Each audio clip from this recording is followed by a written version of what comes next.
नमस्कार, मैं सिमरन पांडे और आप देख रहे हैं श्री न्यूज। आए देखते उधम सिंह नगर के खटीमा से श्री साथी अशोक सरकार की ये रिपोर्ट।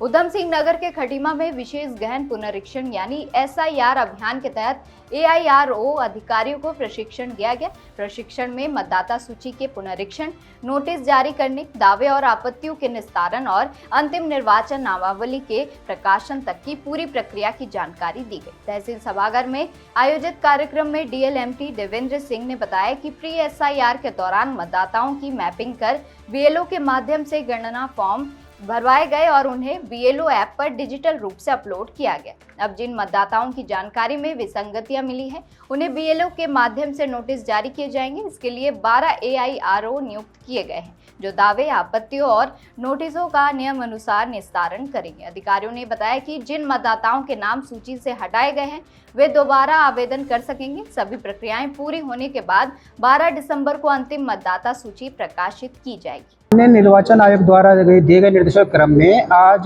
खटीमा तहसील के अंतर्गत जो ARO नियुक्त किए गए हैं, उनको क्या कार्रवाई करनी है, उनके क्या उत्तरदायित्व हैं, रोल्स हैं, उनकी रेस्पॉन्सिबिलिटीज़ हैं, उनके संबंध में उनको आज प्रशिक्षण दिया गया है।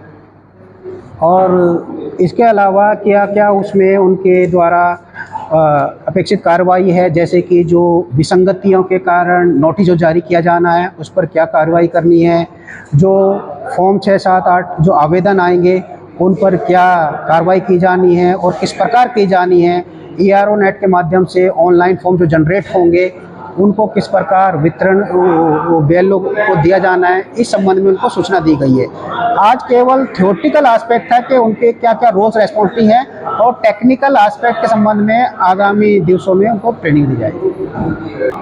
हाँ, कुछ ऐसे केसेस होंगे जो अनकलेक्टेबल श्रेणी में आ गए हैं, जो ASDTD के कारण है, जो डेथ केस है या डुप्लीकेसी है या शिफ्ट अपसेंट वाले केस हैं, जिनके मतदाताओं के नाम कट गए हैं, तो वो फॉर्म 6 भरकर आवेदन कर सकते हैं। तो फॉर्म 6 के साथ साथ एक डिक्लेरेशन फॉर्म है, उसको भरकर वो as a new registration apply करेंगे और वो ARO महोदय और ARO के द्वारा ARO नेट के माध्यम से वो उसके पर कार्रवाई होगी। चुनाव आयोग के निर्देशानुसार ये SIR का जो कार्य प्रगति पर है, इसके अंतर्गत अभी तक हमने मैपिंग का कार्य किया जा चुका है और वर्तमान में इसमें सुनवाई, दावे आपत्तियों की सुनवाई की जानी है, जिसमें 70 विधानसभा खटीमा के अंतर्गत 12 AROs की नियुक्ति की गई है।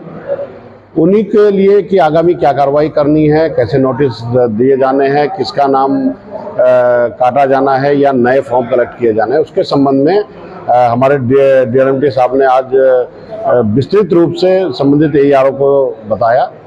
टेक्निकली रूप से, तकनीकी रूप से जैसे जैसे जानकारियाँ निर्देश प्राप्त होंगे वो ARO को साझा किए जाएंगे। ये कार्रवाई अब शुरू है, 16 तारीख से इसमें नोटिस बनने का कार्य शुरू हो जाएगा और आगामी 2 महीने तक ये कार्रवाई चलेगी।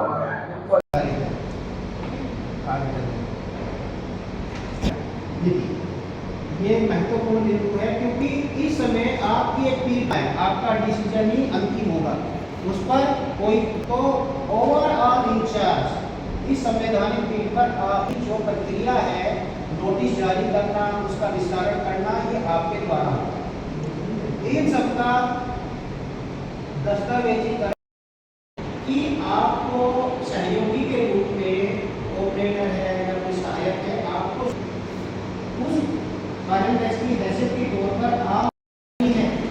एक थोड़ा सा मैं आगे दे देता हूँ, जैसे हम सबके साथ बैठते देते रहते हैं, एक डैश आपको यूटिलाइज कई प्रकार के मॉड्यूल या टैब होंगे। जनरली वहाँ पर SIR 2026 लिखा होगा, आपका काम वहीं पर। SIR 2026 में जब आप जाएंगे तो वहाँ पर विभिन्न प्रकरण, विभिन्न जो आपके टास्क हैं उसके लिए टैब होंगे, जैसे नोटिस जनरेट करना, अपील की डेट देना या रिजेक्ट करना, इस तरह की कई चीज़ें होंगी। तो वहाँ पर कौन कौन से टैब आपके लिए एक्सेसिबल होंगे या कौन कौन से पॉइंट करके उन्होंने बड़ा बहुत समझाया, वो भी नहीं होने पाया, तो हमने करना है तो इतना वो है नहीं। बाकी आपके सामने समय सरवाई सेंटर पर जाएंगे, क्या BLO वहाँ पर उपस्थित रहेंगे इनके साथ?